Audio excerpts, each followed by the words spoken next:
말씀은 요한계시록 9장 12절부터 봉독해 드리겠습니다. 13절부터 봉독해 드리겠습니다.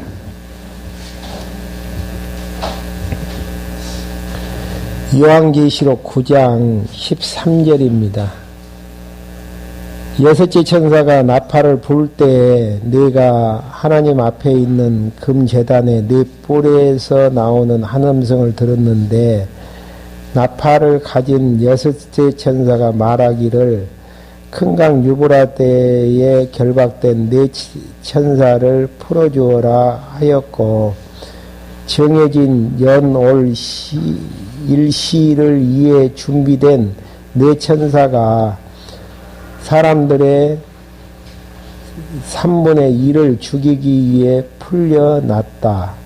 그리고 기마병들의 수가 2억이나 되었는데 내가 그 수를 들었다. 16절까지 봉독해 드렸습니다. 요한계시록의 내용은요, 교회 승리를 통해서 구약에 약속된 그리스도가 예수님 되심을 증거하는 내용인데요. 그 구조는 지금까지 이제 여러분들에게 말씀해 드린 것처럼 먼저 이제 교회를 위한 계시 내용이 1장부터 3장까지 나와져 있죠. 계시를 하시는 이유는 예수님께서 떠나시면서 다시 오시겠다고 재림의 약속을 해주시고 가셨거든요. 근데 60년이 지나간 시점에서도 오신다고 하는 예수님은 오시질 않습니다. 그러다 보니까 예수님의 살아계심에 대한 회의들, 그 다음에 또 예수님의 능력에 대한 회의들이 많이 일면서 신앙에 대한 혼란을 가지고 있는 이때에 AD 95년경에 천상에 계신 그리스도가 사도 요한을 반모섬으로 불러서 계시해 주시는 내용이 이제 요한계시록의 내용인데요. 먼저 이제 1장부터 3장까지는 교회를 위해서 계시하시는데 재림에 대한 약속을 다시 한번 재차 확인해 주면서 환난과 핍박 속에 있는 7교회를 향해서 살아계심을 이제 살아계시고 지켜보고 계심을 알게 하기 위해서 교회마다 칭찬과 책망을 하게 되어집니다. 그리고 이제 승리자에게는 승리의 이제 선물을 주실 것을 약속해 주시는, 칭찬하고 책망을 할 수 있다라는 이야기는 예수 그리스도가 살아계셔서 보고 계시지 아니하고서는 불가능한 부분들이지 않습니까? 그런 차원에서 이제 7계시에 대한 계시를 확인해 보시면은 되어지겠고요. 그러면은 이제 알고 계신 걸로 끝나지는가? 천상에 어떤 모습으로 계실 것인가? 그게 이제 궁금하잖아요. 그래서 4장부터 7장까지는 주의 이제 영광과 권세에 대한 부분들로 정리를 하고 있습니다. 24장들이 찬양을 하게 되어지고 모든 만물들이 찬양을 하게 되어지는 영광스러운 모습들을 계시해 주시면서요. 또 그 다음에 영광스러운 모습으로 계시는 걸로만 끝나지는 게 아니고 엄청난 힘을 가지고 계시는 그분이심을 보여주시는 부분이 이제 나와지죠. 그래서 인을 하나하나 임봉된 인을 뗄 때마다 엄청난 능력들이 드러나게 되어지시는 이런 이제 이상들을 계시하신 다음 지금 방금 봉독해 드린 9장의 위치는요. 8장부터 16장까지가 주의 진노와 심판에 대한 부분들로 계시가 되어집니다. 진노에 대한 부분들은 여기에서 정리해야 될 부분들은 유대인들에 대한 이제 진노 부분들로 이제 생각을 하시면 되어집니다. 시기 자체는 언제부터냐면은 헬라 제국의 시대와 지금 이제 이스라엘 나라를 통치하고 있는 로마 제국의 통치하에서 되어질 부분들을 정리를 하고 있습니다. 그리고 이제 7째 인이 떼지면서 진노의 나팔이 7 나팔이 불게 되어지는데요. 첫째 나팔부터 네 번째 나팔까지는 이제 헬라 시대 때에 진행되어졌던 부분들로 이제 정리를 해드렸고요. 그 다음에 이제 다섯 번째 나팔이 첫 번째 화가 진행이 되어지는데요. 이때부터 이제 로마 제국에 의해서 이스라엘의 유대인들이 핍박을 받는 또 여러 가지 시련을 당하는 부분으로 이제 시기적으로 정리를 하시면 되어질 것 같습니다.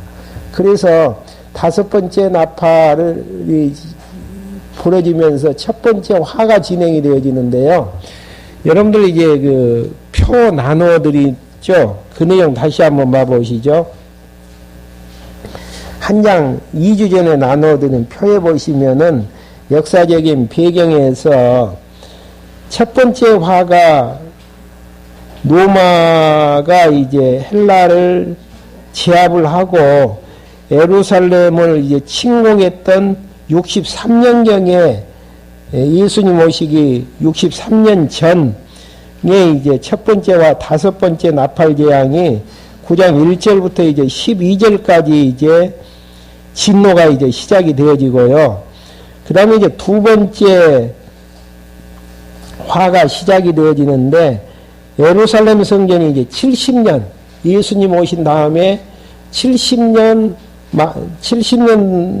이제 무너지게 되어지는 것인데 그때가 이제 두 번째 화가 시작되어지는 여섯 번째 나팔이 부러지는 부분입니다. 방금 봉독해 드렸던 계시록 9장 13절부터 이제 진행되어지는 부분들인데요. 그렇게 이제 역사적인 배경을 정리를 한 다음 가지고 계신 유인물 페이지 60페이지 중간 부분에 보시면은 동그라미 온 3번에 보시면은 여섯 번째 나팔과 둘째 화가 9장 12절부터 이제 12절까지 21절까지 이제 진행이 되어집니다. 9장 12절 한번 봐보시죠.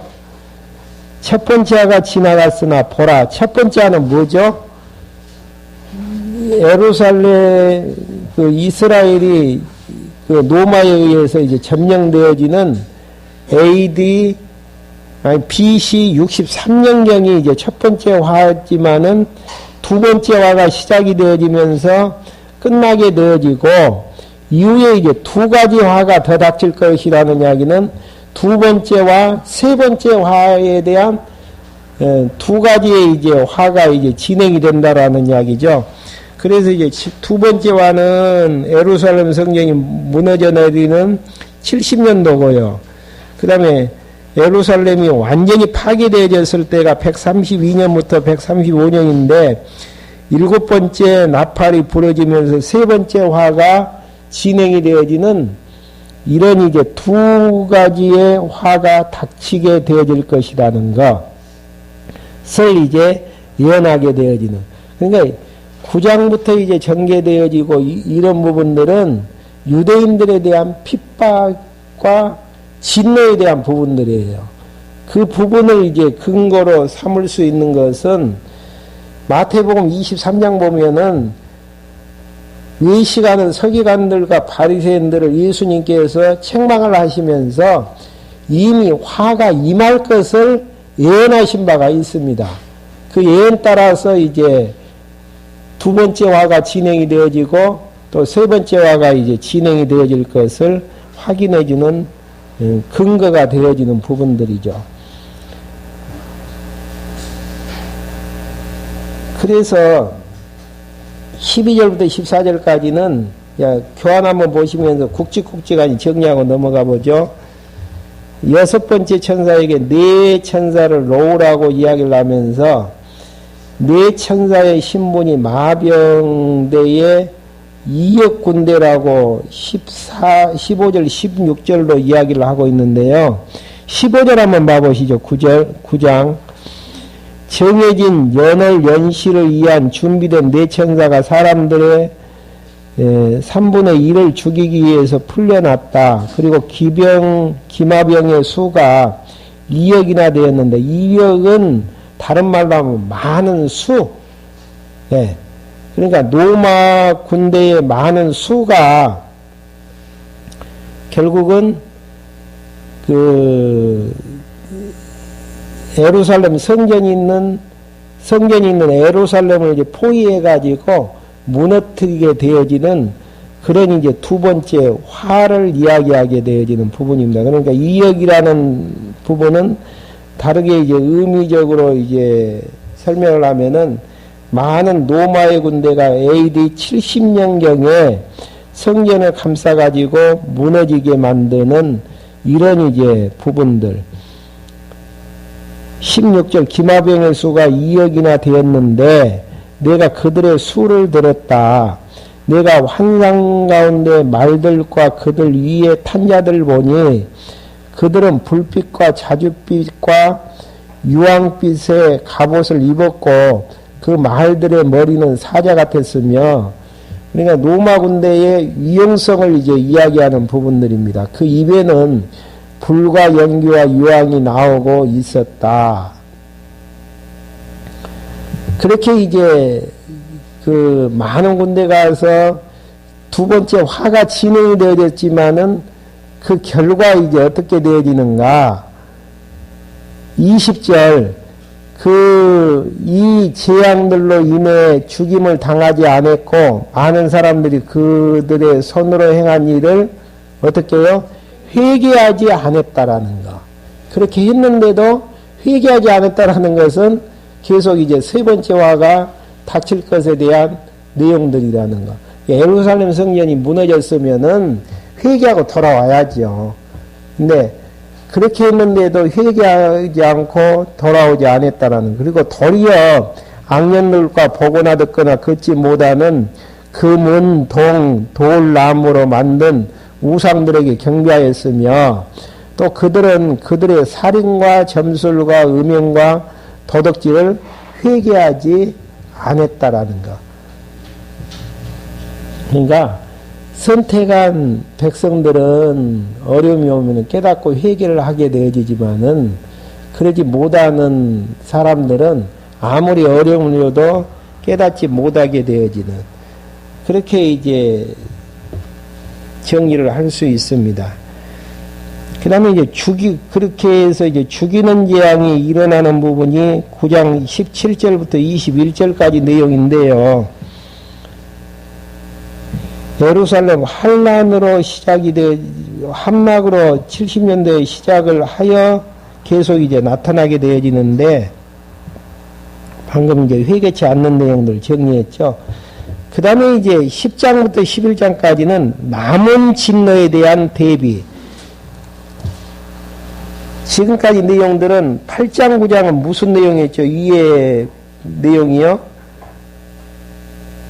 지나간 진노에 대한 재앙, 진노, 재앙, 진노에 대한 지나간 시점이 어느 것을 기점으로 한 부분이에요?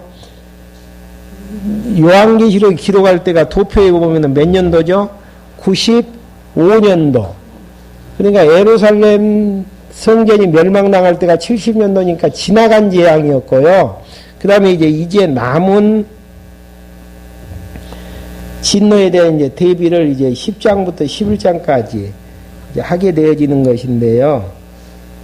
먼저 이제 천사의 명세와 준 이제 사명이 10장 부분에 이제 나와져 있는데요. 10장 1절부터 7절까지가 강림한 천사가 이제 맹세하는 부분들이 나와지고 있고요. 10장 8절부터 11절까지가 천사가 사명을 알려주는 부분들이 이제 나와지죠. 한번 그 부분 한번 확인 한번 해보죠. 우선 이제 10장 5절 한번 봐보실까요? 내가 보았지만 그 천사가 바다와 땅을 밟고 서서 하늘 향해 오른손을 들고 하늘과 그 안에 있는 것들과 땅과 그 안에 있는 것들과 바다와 그 안에 있는 것들을 창조하시고 영원 무궁토록 살아계신 분을 두고 맹세하기를 더 이상 지체하지 않을 것이다. 그러니까 지체하지 않는다라는 이야기는 진노가 남은 이야기인데 이미 이제 두 번째 화는 시작이 되어졌죠. 그 다음에 진행이 되어지고, 그 다음에 세 번째 화는 앞으로 132년경에 진행이 되어질 내용으로 70년대의 첫 번째 화는 예루살렘 성전만 망했지만은 132년에는 완전히 이스라엘이 로마에 의해서 멸망되어지는 그게 이제 지체하지 않을 것이다. 그다음 일곱 번째 천사가 나팔을 불어 소리를 내는 날에 일곱 번째 천사가 나팔을 불 때가 세 번째 화가 진행되어지는 부분이죠. 하나님께서 자신들의 종들 곧 선지자들에게 전하신 것처럼 그분의 비밀이 성취될 것이다라고 하였다. 하늘로부터 내가 들었던 음성이 다시 내게 말하기를 너는 가서 땅과 바다를 밟고 서 있는 천사의 손에 펼쳐 있는 책을 취하라 하므로 그 천사에게 가서 그 작은 책을 달라고 하니 그가 내게 말하기를 이것을 가져다가 먹으라. 내 배에는 쓰겠으나 내 입에는 꿀과 같이 달 것이다라고 하였다. 왜 쓰겠어요? 유대인들이 이제 환란을 당할 걸 생각하니까 고통스럽고 아플 수밖에 없는 부분들이죠. 내가 천사의 손에서 작은 책을 가져다가 먹으니 그 입에는 꿀과 같이 달았으나 먹은 후에는 내 배에서는 쓰게 되었다. 그때 그들이 내게 말하기를 내가 많은 나라와 백성과 나라와 언어와 왕들에게 다시 예언해야 될 것이다라고 하였다. 그래서 이제 남은 진노에 대해서 이제 대비를 하게 되어지는데 천사가 이제 사명을 가르쳐 주는 부분이 8절부터 이제 11절까지 내용이고요. 그 밑줄로 정리 부분 밑줄로 보시면 두 번째 줄 보면은 10장 11절에 나와 있는 예언이라는 내용 자체가 일곱째 나팔이 부러질 때 이제 닥치게 될 세 번째 화가 되어지는데요. 거기에 이제 정리가 되어졌기를 AD 132년에 136년에 로마군에 의해서 예루살렘이 철저히 파멸케 하시는 세 번째 화가 시작됨을 이야기하는 부분이고 그 이전까지는 이제 두 번째 화가 70년대에 시작이 되어져서 진행이 되어지는 그러니까 이런 부분들은 우리하고 관계 있는 부분입니까? 과거에 대한 2000년 지금 시점에서 보면은 과거지만은 요한계시록을 기록하는 95년 기점에서는 아직도 미래에 이제 진행되어질 유대인들에 대한 진노가 베풀어질 것에 대한 부분들. 그러니까 요한계시록을 두렵고 떨리는 부분으로 이제 이해할 수밖에 없는 부분들은 그 부분을 현대에 다 이제 적용을 시켜버리는 데서 문제가 되어져요. 현대에. 네. 첫 번째와 두 번째와 세 번째와는 유대인들에 대한 진노에 대한 부분들이고 로마 시대 때 유대인들이 받는 순환과 핍박, 고통, 아픔들 이런 부분들을 이제 정리하는 부분들을 계시하는 내용으로 이제 정리를 하면 되어질 것 같습니다. 그 다음에 이제 11장으로 넘어가서요. 증인의 죽음과 그 결과에 대한 부분입니다. 증인의 이제 예언을 예고하는 부분들인데요.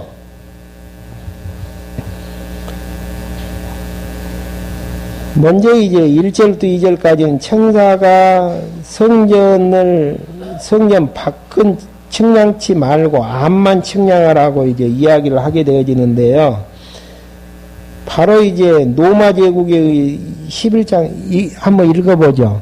또 그가 내게 지팡이 같은 갈대 하나를 주며 말하였다. 일어나 하나님의 성령과 제단과 그 안에서 예배하는 자를 측량하되 성전 바깥마당은 내버려 두고 성전 바깥마당은 누가 지내는 것이죠?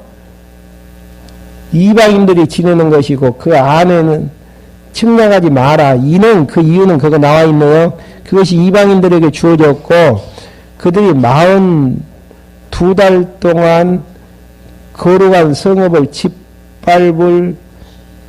짓밟을 것이기 때문이다. 그러면서 이제 2절 내용에서는 로마 제국에 의해서 이제 예루살렘 성이 이제 함락되어지고 더럽히는 기간이 늘 이제 설정하는 부분들이고요. 3절부터 6절까지는 두 증인에게 멸하는 권세를 예언하는, 여기서 말하는 이제 두 증인이라는 부분은 모세와 이제 엘리야로 보시면 되어집니다. 구약에서 두 증인. 그 두 증인이 이야기하는 부분은 어디까지입니까? 결국은 세례 요한 때까지라고 마태복음 이제 11장 13절에 보면은 율법과 선지자는 왜 이제 모세와 엘리야로 설정이 되어져야죠? 율법의 대표가 누구예요? 모세가 되어지고 선지자의 대표는 엘리야인데 모세와 선지자들이 예언한 것은 언제까지요? 세례요한 때까지. 이제 마태복음 이제 11장 13절에 보면 나와져 있고요. 그리고 이제 증인들이 활동했던 부분은 1260일 교환 봐보세요. 그리스도의 이제 증인이 활동했던 1260일에 대한 부분들은 결국은 그 상징적인 활동했던 부분에 상징적인 표현으로 생각을 하시면 되어집니다.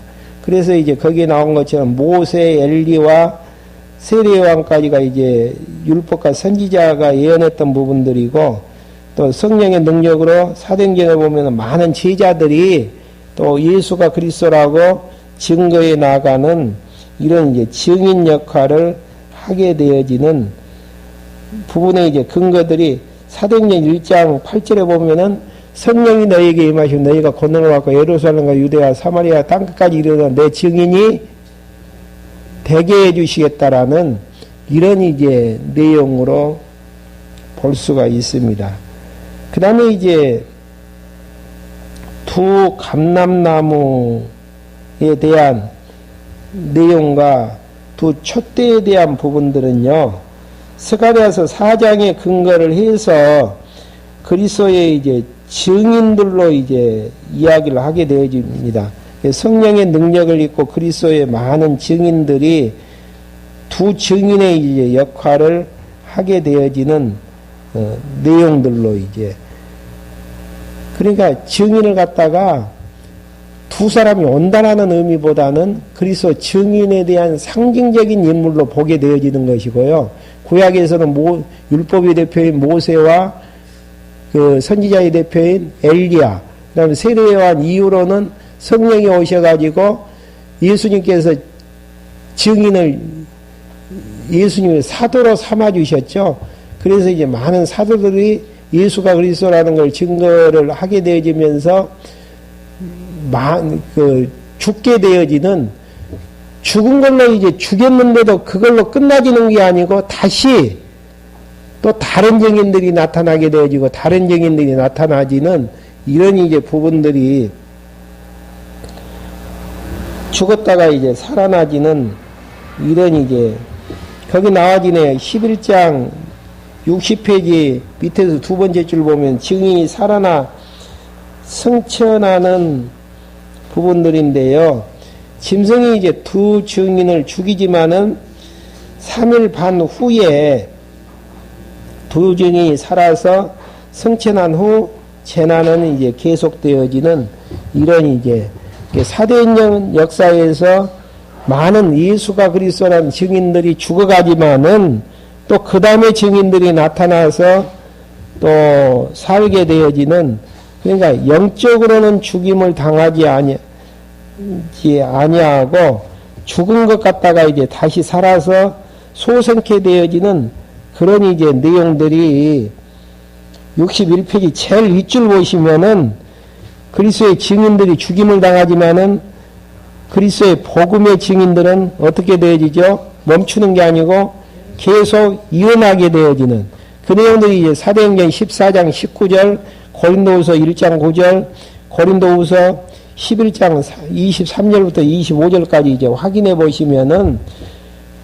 죽이는데도 계속 죽지 않고 살아가지는 그런 이제 내용들로 이제 보시면 되어집니다. 그렇게 이제 되어지면서 11장 14절부터 19절까지가 왕권에 대한 찬양이 울려 퍼지죠. 그래서 이제 7번째 나팔이 불 때에 그리스도의 왕권이 이제 찬양이 되어지고 11장 이제 16절부터 19절까지가 왕의 심판에 대한 24장로들의 찬양이 이제 진행이 되어지는 이런 이제 부분들로 해서 남은 진노에 대한 이제 대비들이 이루어지게 되어지고요. 그 다음에 이제 12장부터 13장까지 부분이 하늘 및 땅에서의 이적, 자세한 부분들은요, 지금 박 목사님이 그 인터넷, 장안용학교 인터넷 들어가 보시면은 지금 요한계시록 내용들을 15시간으로 해서 지금 진행 중에 있거든요. 그런 부분들을 이제 자세히 이제 확인을 그러는지 안 그러는지는 다 읽을 수가 없기 때문에 확인을 해보시면 되어질 것 같습니다. 그 다음에 이제 하늘 및 땅에서 이제 이적이 12장부터 13장까지 나아지는데요. 하늘에서 나타나는 이적. 여기에서도 이제 문제가 되어지는 것이 12장 이제 1절부터 6절까지 내용에서 해입은 여자가 누구인가. 네. 근데 이제 여기에서는 언약 백성으로 이루어진 하나님 나라 교회를 이제 교회가 결국은 이제 예수님을 낳게 되어지고 그 예수님을 낳는 그 예수님을 이제 삼키려고 할 때에 붉은 영이 이제 삼키려고 할 때에 거기에서 이제 하늘로 올라가게 되어지는 이런 부분들을 지난번에 이제 교황 한번 방문했죠. 거기에서 이제 이 부분을 이제 정리를 하더라고요. 거기에서는 누구로 이야기를 하게 되지냐면은 성모 마리아로 이야기를 하게 되더라고요. 그래서 이제 예수님을 낳은 예수님을 거룩한 아들로 낳았기 때문에 거룩한 성모가 되어지지 않겠느냐. 네. 그 부분이 아니고요. 여기에서는 이제 교회로 해산을 이야기하게 되어지면은 정리가 되어질 것입니다. 12장 1절 한번 봐보시죠. 하늘에 큰 표적이 나타났는데 한 여자가 해를 입었고 그 여자의 발들 아래 달들이 있었으며 머리에 12별의 면류관을 쓰고 있었다. 그 여자는 아이를 잉태했다가 해산하여 진통과 괴로움으로 울부짖다가 하늘에 또 다른 표적이 나타났다.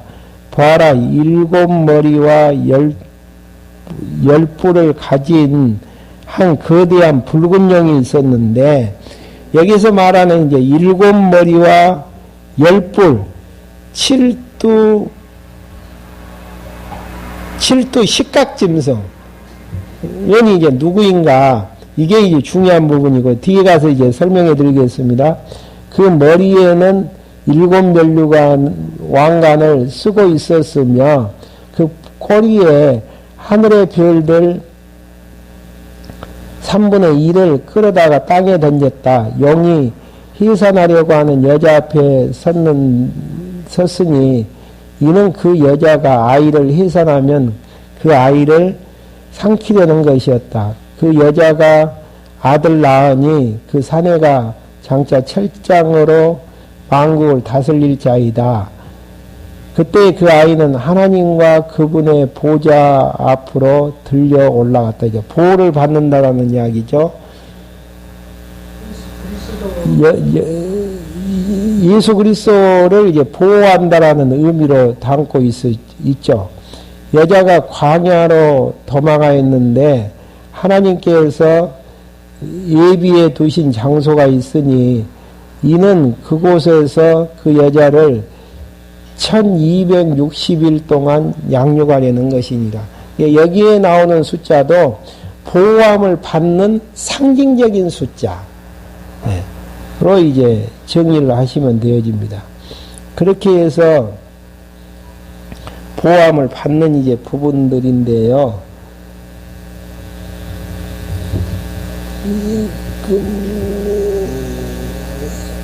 그 다음에 이제 그 61페이지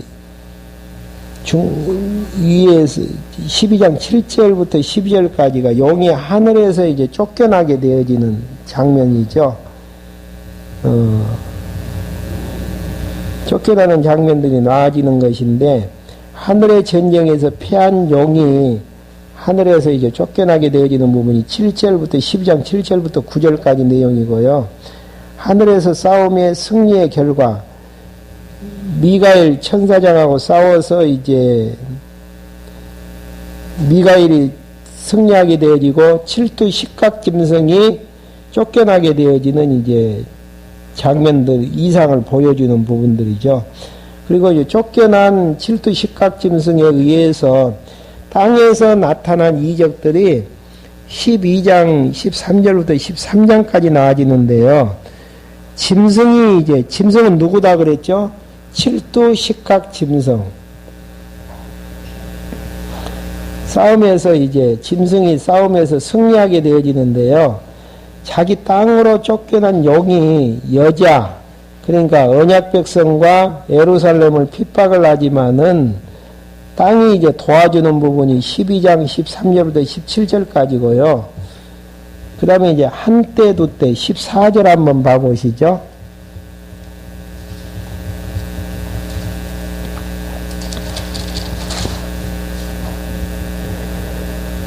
12장 14절. 그때 그 여자가 큰 독수리의 날개를 받았으니 이는 여자가 광야에 있는 자기 거처로 날아가 그곳에서 뱀의 낫을 피하여 한 때와 두 때와 반 때 동안 양육을 받으려는 것이니라. 여기에서 이제 다시 유인물로 가보죠. 14절에 보시면은 한때, 두때, 반때는 유대와 이제 예루살렘이 박해를 피하는 기간인데요. 한때는 거기에 나와 있는 것처럼 안티파테르가 유대를 이제 지배했던 시기이고, 두때는 헤롯 1세와 엘리스가 유대를 지배하다가 이제 축출당하면서 다시 침공해 지배했던 시기이고, 반때는 로마 총독이 3명의 분봉왕, 이게 안티파스하고 빌립하고 아켈라오, 예수님 시대 때 이제 세 개로 나누어져 갖고 이제 유대가 이제 지배를 받게 되어지죠.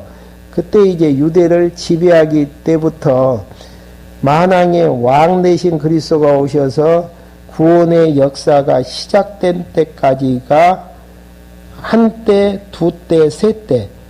그러니까 지금 세 번째 화를 준비하고 두 번째 화는 진행이 되어지는 상황 가운데에서 진행되어져 왔고, 진행되고 있고, 진행되어질 그런 이제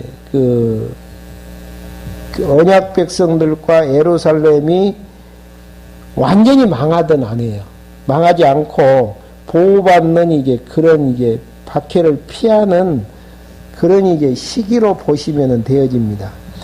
그리고 이제 그 다음에 나아지는 부분이 칠두 식각 짐승 및 욕에 대한 땅에 경배하며 짐승을 이제 찬양하는 부분이 13장 1절부터 나와지는데요. 한번 조금 읽고 가보죠. 또 내가 보니 바다에 짐승이 올라오고 있는데 그 짐승에게 10뿔과 7머리가 있었고 그의 10뿔은 10왕관이 있었으며 10뿔의 11관이라는 이야기는 왕권이 이제 10명이라는 이야기고 그의 머리에는 하나님을 못 얻어가는 이름들이 있었다. 내가 본 짐승은 표범과 비슷하였는데 그 발은 곰의 발 같았고 그의 입은 사자의 입 같았다. 영이 그 짐승에게 자기의 능력과 보좌와 큰 권세를 주었다. 그러니까 칠두 식각 짐승이 이제 어떻게 했는가? 결국은 그 영이 그 짐승에게 이제 능력과 보좌와 큰 권세를 주었고 그 머리들 가운데 하나가 이제 상하게 죽게 된 것 같았다. 다시 이제 유인물로 와가지고요. 61페이지 보시면 중간 부분에 칠두 식각 짐승 및 용에게 이제 땅이 이제 경비하면 짐승을 이제 칭송하게 되어지는데요. 여기에서 이제 뿌리 열이라는 이야기는 지금 유다집 그 이스라엘의 왕은 어디에서 나와야지요? 유다지파에서 나와야지요. 근데 유다지파가 아닌 왕들이 통치할 때가 있었어요. 그러니까 유다지파가 아닌 왕, 거짓 왕이 이제 그 통치할 때가 있었는데 헬라 제국에서 4명의 왕이 나타났고 로마 제국 때 6명의 왕이 나타났는데 그 왕조를 헬라 왕조를 갖다가 헤스본 왕조의 왕들로 BC 이제 104년에서 63년경에 이제 4명의 왕이 실제로 이제 나와졌음을 거기에 이제 열거해 놨고요. 그 다음에 이제 헤롯 왕가에서 유다 왕통은 아니지만은 유다를 이제 다스리는 왕이 나왔는데 헤롯 1세, 아켈라오, 안티바스, 필립, 아그리파 1세 다 이제 복음서나 사도행전에서 들었던 이름들이죠. 아그리파 2세 6명의 왕이 그러니까 이제 거짓 왕이죠. 짐승에게 권세를 받아서 어떤 10명의 이제 왕이었고요. 그다음에 머리가 7이라는 이야기는 무슨 이야기인가? 다 짐승 권세에 의해서 이제 유대와 언약 백성들을 괴롭혔던 나라들인데 거기에 나온 것처럼 애굽, 아수르, 애굽은 이제 이스라엘 언약 백성들을 이제 괴롭혔던 그 짐승 권세고요. 아수르는 북이스라엘을 멸망시켰던 권세고, 바벨론은 남유다를 무너뜨렸던 권세고, 파사는 결국 이제 언약 백성들, 유다 백성들을 힘들게 했고, 헬라, 그 다음에 이제 로마, 그 다음에 남아있는 이제 큰 성 바벨론 세력으로 이제 정리할 수 있는. 그래서 이제 칠도 식각 짐승이라고 그 권세를 받는. 이게 이제 공통적인 일반적인 이야기들이에요. 네. 그러니까 이제 뭐 짐승이 뭐 어떤 쪽에서는 뭐 다른 내용으로 이제 뭐 지칭을 하는데요. 정확한 이제 역사적인 사실로 이제 증명이 되어지는 부분들이죠.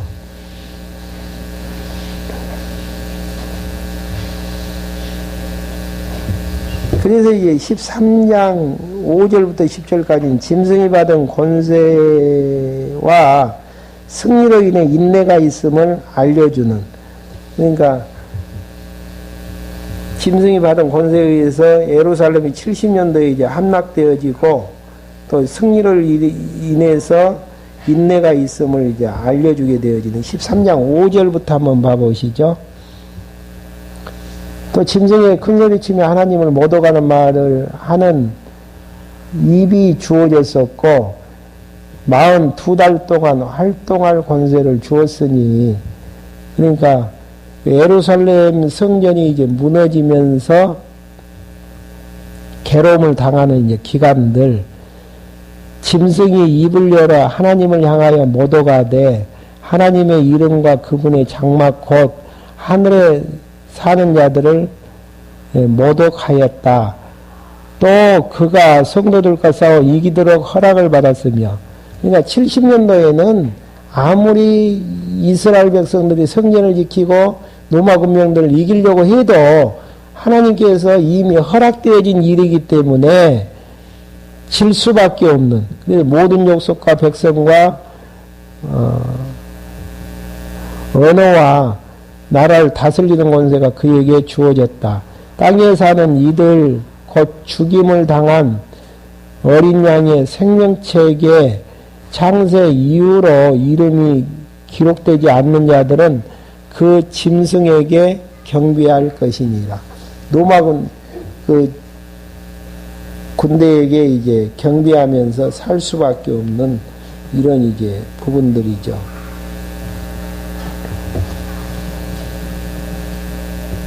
그러면서 이제 짐승이 이제 이적을 베푸는 내용이 13장 14절부터 18절까지 나와져 있는데요. 여기서 나와지는 이제 두뿔 짐승이 나와지죠. 칠두식각 짐승이 나와지고 두뿔 짐승이 나와지는데 13장 11절 한번 봐보시면 내가 또 보니 다른 짐승이 땅에서 올라오는데 어린 양처럼 두 뿔을 가졌고 용처럼 말했다. 두 뿔이라는 것은 다시 61페이지 13장 11절부터 18절까지 내용에 보시면은 두 뿔 짐승은 유다의 하스몬 왕가와 헤롯 왕가, 이들이 누구에게 지금 그 권력을 받죠? 로마에게 받는데 로마 제국은 누구에 지금 붙잡혀 있죠? 짐승 권세에 붙잡혀 있는데 그들이 이제 그들에 의해서 먼저 나온 짐승과 똑같은 권세로 주관하게 되어지는, 그래서 그 짐승이 하늘에서 불이 내리게 하는 이적을 향해 미혹해 하는 것이고, 또 짐승이 우상에게 말하게 하여 표를 주는 이제 이적을 나타나게 되어지는데요. 18절 나와지는 이제 666 숫자에 대한 부분들이 또 우리의 이제 관심사잖아요. 그 부분을 보시면은, 교환 보시면은 짐승 권세를 잡는 자들의 상징적인 수가 666 숫자인데, 600은 무엇이죠? 큰 붉은 용, 12장, 계시록 12장 3절, 9절에 나와 있는 큰 짐승 용이고, 그 60은 로마 제국의 황제, 이게 큰 붉은 용이 누구에게 권세를 허락해 주죠? 로마 제국의 황제에게 이제 권세를 주고, 그 다음에 6은 로마 제국의 황제에 의해서 두 왕제가 탄생이 되어지죠. 했으면 바로 위에 두 번째 줄 이쪽에 보시면은 하스본 왕가와 헤롯 왕가가 이제 되어지는 것인데, 그 두 왕조의 거짓 왕에 대한 부분이 이제 계시록 13장 16절. 그러니까 이렇게 생각하면 되어져요. 큰 용 짐승이 10두 7각 짐승인데 그게 이제 왕초죠. 그 왕이, 그 사단의 왕이 로마 제국에게 권세를 보여줘요. 그리고 그 로마 제국은 두 왕조를 세워가지고 유다 지파가 아닌데에도 유다 지파를 통치하게 되어지는 이런 역사적인 배경들을 가지고 있다라는 이야기죠. 그러니까 이 부분은 우리하고 지금 미래에 되어질 부분들이 아니고 이미 되어졌던 내용들을 지금 요한계시록을 통해서 지금 확인해주는 부분들이죠. 그러면서 이제 14장부터 16장까지는 최종 심판에 대한 예고가 나와지는데, 최종 심판은 어떤 부분들이죠? 지금까지 정리했던 것처럼 지금 진행되어졌던 부분은 두 번째 화에 대한 정리 부분이었고, 그 다음에 이제 마지막 최종적인 심판은 세 번째 화, 그러니까 그 로마에 의해서 완전히 이스라엘이 이제 무너져 나가게 되어지는 132년부터 135년 이후에 이제 되어질 부분들로 정리를 하면은 되겠습니다. 그러니까 요한계시록에서 제일 헷갈렸던 부분은 역사적인 배경을 깔지 못하는 상태에서 현대에 우리에게 이제 적용을 시켜버리는 데에서 606 숫자가 뭐 컴퓨터다 뭐 여러 가지 이제 이야기들이 많았었는데, 역사적인 배경에 의하면은 로마에 의해서 첫 번째 화가 진행이 되어졌었고, 지금 요한계시록을 기점으로요, 70년도에 두 번째 화가 출발이 되어져서 요한계시록으로 쓰여질 때마다 진행이 되고 있고, 그 다음에 앞으로 진행되어질 세 번째 화인 이스라엘이 완전히 로마 제국에 의해서 무너질 부분들, 그 부분은 이제 다음 시간에 14장부터 16장까지 전개되어지는 부분으로 해서 진노가 끝나게 되어지고요. 그 다음에 이제 17장부터 22장까지가 마지막 이제 주님의 승리와 왕국으로 해서 그 뒤에는 이제 별 문제가 안 되어지는 부분들이죠. 끝내려고 합니다. 여기까지 진행을 했는데요. 질문 있으시면 한번 질문해 주시고요. 한번 이제 국지관 정리는 지금 우리 교회에서 이제 정리를 하고 있고요. 자세한 정리들은 15시간으로 요한계시록을 직접 강론집을 기록했던 저자의 이제 강론을 들으면서 한번 정리를 하시면은 더 명쾌할 줄 압니다.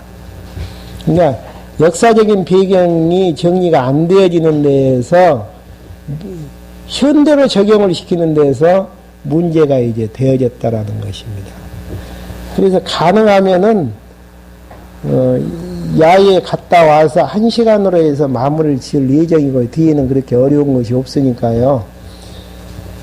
그리고 이제 다음에는 이제 무엇을 할까 생각을 하는 시간들을 좀 갖기 위해서 연초부터 이제 내년 연초부터 다른 과목을 시작을 할 텐데, 그 전에 한 달 정도 이제 기간이 비잖아요. 그래서 조금 이제 한번 지금까지 공부해왔던 내용들을 한번 점검하는 방식으로 비디오 촬영을 않고, 예를 들어서 첫 번째 주제가 창세기 1장부터 창세기 36장까지가 무엇이죠?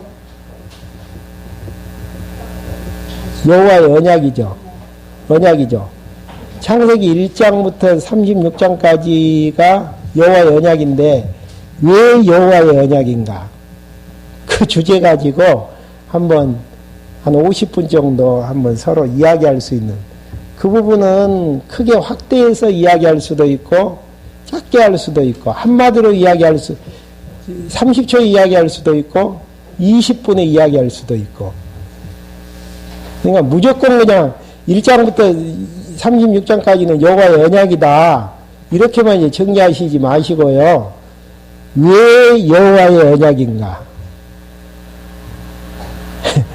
그러다 보면은 공부 다 지금 창세기부터 지금 여호수아서까지 지금 공부가 끝난 상태고 사사기를 하고 있기 때문에, 그래가지고 한 달 정도 뭐 그런 방식으로 하다가 내년부터는 두 번째 시간을 어떻게 해야 될 것인지를 한번 서로 이제 의견을 조율을 해서, 토의할 때 또 비디오 촬영을 해버리면은 입이 안 떨어지잖아요. 그러니까 두 번째 시간만큼은 마음대로 이야기할 수 있도록 하기 위해서 첫 번째 주제는 그것이고, 두 번째 주제는, 두 번째 날은 자손언약 성취 부분에서 자손언약의 그 자손 번창이 나아지죠. 37장부터 그 부분은 왜 그렇게 주제를 정리를 하고 있는 것인지, 왜라는 질문을 이제 가지고 한번 한 달 동안만 그렇게 하고, 그 다음에 내년부터는 그 방법이 좋다고 생각하면은 계속 하는 것이고, 안 그러면은 마태복음부터 하든지 원하는 과목 가지고 이제 다시 이제 공부할 수 있도록 그렇게 준비할 수 있는 한 달간의 기간을 가지려고 합니다. 뭐 의문나는 질문이든지 이야기할 거 있으시면 이야기하시고요. 일단 요한계시록은 1시간 남은 걸로 해서 마무리를 지으려고 합니다. 없으셔요? 기도하고 마치겠습니다. 하나님 아버지, 저희를 이 시간에 불러 모아주셔서 요한계시록을 통해 살아계신 예수 그리스도의 모습과 계시의 말씀을 통해 분명히 승천하신 예수 그리스도는 살아계셔서 모든 역사를 주관하고 계시며 그리스도가 다스리는 교회는 최종 승리한다라는 사실들을 확정케 해주심을 감사함을 드립니다. 승리를 바라보면서 힘들고 어려운 하나님의 작정된 길 한 걸음 한 걸음 걸어 나갈 때 부족함이 없도록 저희들 인도해 주시옵소서. 예수 그리스도의 이름으로 기도했습니다. 아멘.